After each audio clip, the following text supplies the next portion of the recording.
रायबरेली पर सबसे बड़ा फैसला, बदल गया कांग्रेस के गढ़ का इतिहास।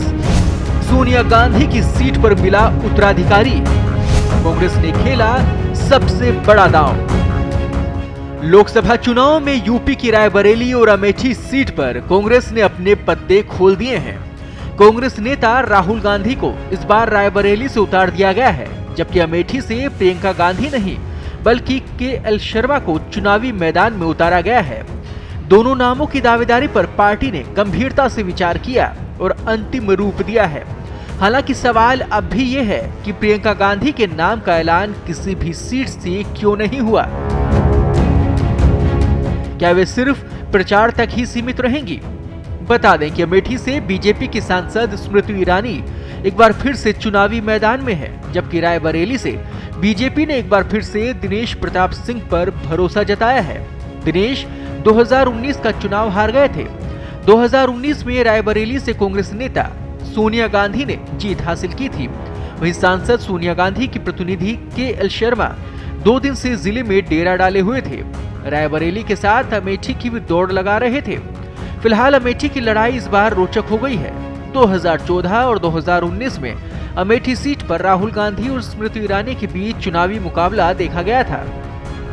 2014 में राहुल ने जीत हासिल की थी, जबकि 2019 में स्मृति ईरानी ने बड़ा उलटफेर कर दिया था और पहली बार जीत हासिल की थी। इस बार अब कांग्रेस नई रणनीति के साथ अमेठी में उतरी है। राहुल इस बार गांधी परिवार की दूसरी परंपरागत सीट रायबरेली से चुनावी मैदान में उतरे हैं। अमेठी सीट पर राहुल गांधी ने पहली बार 2004 में चुनाव जीता था। उसके बाद वे लगातार 3 बार 2019 तक वहां से संसद सदस्य बने रहे। राहुल वर्तमान में केरल के वायनाड सीट से सांसद हैं और इस बार भी उन्होंने वायनाड से चुनाव लड़ा है।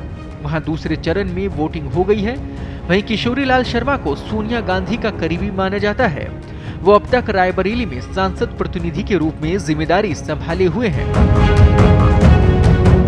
7 चरण के आम चुनाव के 5वें फेज में 20 मई को अमेठी और रायबरेली सीट पर मतदान होगा। ये दोनों सीटें परंपरागत रूप से गांधी नेहरू परिवार के सदस्यों के इर्द गिर्द रही। पहली बार पार्टी ने अमेठी से गैर गांधी परिवार से उम्मीदवार बनाया है। 2019 के चुनाव में कांग्रेस यूपी की जो एक सीट जीत सकी थी वो रायबरेली सीट ही थी। इस सीट से सोनिया गांधी संसद पहुंची थी। सोनिया गांधी इस बार लोकसभा चुनाव नहीं लड़ रही हैं। वे राजस्थान से राज्यसभा पहुंच चुकी हैं। दरअसल सोनिया गांधी ने 2019 में घोषणा की थी कि उनका आखिरी लोकसभा चुनाव होगा। वे 1999 में कांग्रेस अध्यक्ष बनने के बाद पहली बार अमेठी से चुनाव लड़ी थी और जीत हासिल की थी। उसके बाद 2004 में वो पहली बार रायबरेली से चुनाव लड़ी और जीती। सोनिया गांधी कुल 5 बार सांसद चुनी गई।